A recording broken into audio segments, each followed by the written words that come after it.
Hello दोस्तों, मेरा नाम प्रिया है। मैं 24 साल की हूँ। थोड़ी सी गोरी चिट्टी, लंबे बाल और आंखों में वो चमक जो लोग कहते हैं कि देखकर दिल थोड़ा सा धड़क जाता है। शादी को अभी सिर्फ 8 महीने हुए हैं। मेरे पति राजेश शहर में नौकरी करते हैं, इसलिए हफ्ते में 3-4 दिन बाहर रहते हैं। मैं उनके गाँव के घर में उनके माँ बाप के साथ रहती हूँ। ससुर जी का नाम रघुवीर सिंह है, उम्र लगभग 58 साल, लेकिन उनकी ताकत और आवाज अभी भी इतनी मजबूत है कि कभी कभी सुनकर ही बदन में कुछ हरकत सी हो जाती है। पहले दिन जब मैं यहाँ आई थी, ससुर जी ने खुद मेरे सिर पर हाथ रखकर आशीर्वाद दिया था। उनके हाथ इतने गर्म थे कि मुझे लगा जैसे कोई करंट दौड़ गया हो। तब से ही कभी कभी उनकी नजर मुझ पर थोड़ी देर तक रुक जाती है। मैं जानती हूँ ये सब सोचना गलत है, लेकिन जब घर में सिर्फ हम दोनों ही होते हैं तो वक्त थोड़ा सा अलग फील होता है। आज सुबह की बात है। ससुर जी बाहर के आंगन में पुराने खाट पर बैठकर चाय पी रहे थे। मैं उनके लिए नाश्ता बना रही थी। आज उनकी पसंदीदा डिश गेहूं के आटे की गरम गरम मिस्सी रोटी और सरसों का साग। जब मैं रोटियां सेक रही थी, थोड़ा सा पसीना मेरे गले से नीचे की तरफ बह रहा था। ससुर जी अंदर आए और बोले, प्रिया बेटा, इतनी गर्मी में इतना काम मत कर, बदन जल जाएगा। उनकी आवाज में वो गहराई थी जो सीधे दिल तक उतर जाती है। मैं मुस्कुराते हुए बोली, ससुर जी, आपके लिए तो मैं कुछ भी कर सकती हूँ। ये बोलते ही मुझे अपने शब्दों का डबल मतलब समझ आया, लेकिन मैं चुप रही। उन्होंने मेरी तरफ देखा, आंखों में कुछ अलग सी चमक थी। फिर उन्होंने कहा, अच्छा तो आज शाम को मेरे साथ पुराने कमरे में बैठना।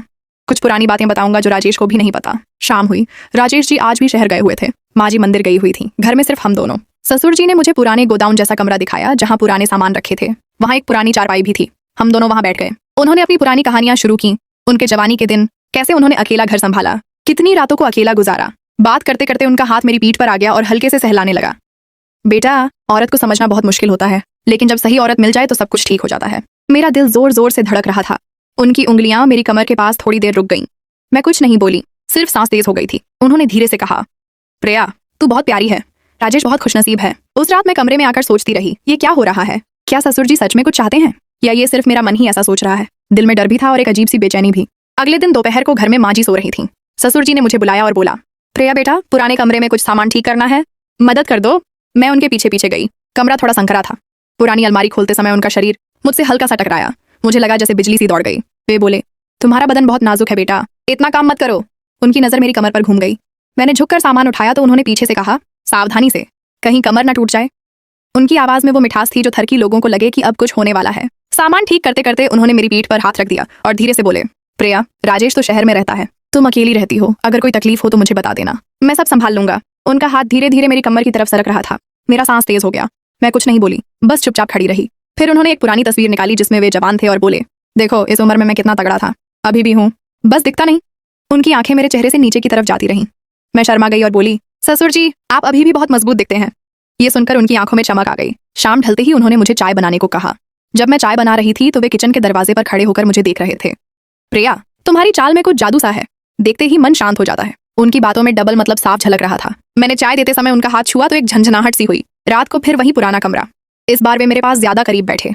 बातें करते करते उन्होंने मेरे कंधे पर हाथ रखा और बोले, बेटा, औरत का साथ मिल जाए तो आदमी जवान हो जाता है। उनकी उंगलियां हल्के से मेरी गर्दन को छू रही थीं। मेरा दिल जोरों से धड़क रहा था। लग रहा था जैसे अब कुछ फिजिकल होने वाला है, लेकिन उन्होंने सिर्फ इतना कहा, तुम मेरे लिए बहुत खास हो प्रिया। मैं सोच रही थी कि ये रिश्ता कहाँ जा रहा है। डर भी लग रहा था और एक अजीब सी उत्सुकता भी। ससुर जी की नजरें अब पहले से ज्यादा रुक रही थीं। घर के अंदर का माहौल बदलता जा रहा था। अगले दिन दोपहर को घर में माँ जी सो रही थीं। ससुर जी ने मुझे बुलाया और बोला, प्रिया बेटा, पुराने कमरे में कुछ सामान ठीक करना है, मदद कर दो। मैं उनके पीछे पीछे गई। कमरा थोड़ा संकरा था। पुरानी अलमारी खोलते समय उनका शरीर मुझसे हल्का सा टकराया। मुझे लगा जैसे बिजली सी दौड़ गई। वे बोले, तुम्हारा बदन बहुत नाजुक है बेटा, इतना काम मत करो। उनकी नजर मेरी कमर पर घूम गई। मैंने झुककर सामान उठाया तो उन्होंने पीछे से कहा, सावधानी से, कहीं कमर न टूट जाए। उनकी आवाज में वो मिठास थी जो थरकी लोगों को लगे कि अब कुछ होने वाला है। सामान ठीक करते करते उन्होंने मेरी पीठ पर हाथ रख दिया और धीरे से बोले, प्रिया, राजेश तो शहर में रहता है, तुम अकेली रहती हो। अगर कोई तकलीफ हो तो मुझे बता देना, मैं सब संभाल लूंगा। उनका हाथ धीरे धीरे मेरी कमर की तरफ सरक रहा था। मेरा सांस तेज हो गया। मैं कुछ नहीं बोली, बस चुपचाप खड़ी रही। फिर उन्होंने एक पुरानी तस्वीर निकाली जिसमें वे जवान थे और बोले, देखो इस उम्र में मैं कितना तगड़ा था, अभी भी हूँ, बस दिखता नहीं। उनकी आंखें मेरे चेहरे से नीचे की तरफ जाती रहीं। मैं शर्मा गई और बोली, ससुर जी, आप अभी भी बहुत मजबूत दिखते हैं। ये सुनकर उनकी आंखों में चमक आ गई। शाम ढलते ही उन्होंने मुझे चाय बनाने को कहा। जब मैं चाय बना रही थी तो वे किचन के दरवाजे पर खड़े होकर मुझे देख रहे थे। प्रिया, तुम्हारी चाल में कुछ जादू सा है, देखते ही मन शांत हो जाता है। उनकी बातों में डबल मतलब साफ झलक रहा था। मैंने चाय देते समय उनका हाथ छुआ तो एक झंझनाहट सी हुई। रात को फिर वही पुराना कमरा। इस बार वे मेरे पास ज्यादा करीब बैठे। बातें करते करते उन्होंने मेरे कंधे पर हाथ रखा और बोले, बेटा, औरत का साथ मिल जाए तो आदमी जवान हो जाता है। उनकी उंगलियां हल्के से मेरी गर्दन को छू रही थीं। मेरा दिल जोरों से धड़क रहा था। लग रहा था जैसे अब कुछ फिजिकल होने वाला है, लेकिन उन्होंने सिर्फ इतना कहा, तुम मेरे लिए बहुत खास हो प्रिया। मैं सोच रही थी कि ये रिश्ता कहाँ जा रहा है। डर भी लग रहा था और एक अजीब सी उत्सुकता भी। ससुर जी की नजरें अब पहले से ज्यादा रुक रही थीं। घर के अंदर का माहौल बदलता जा रहा था।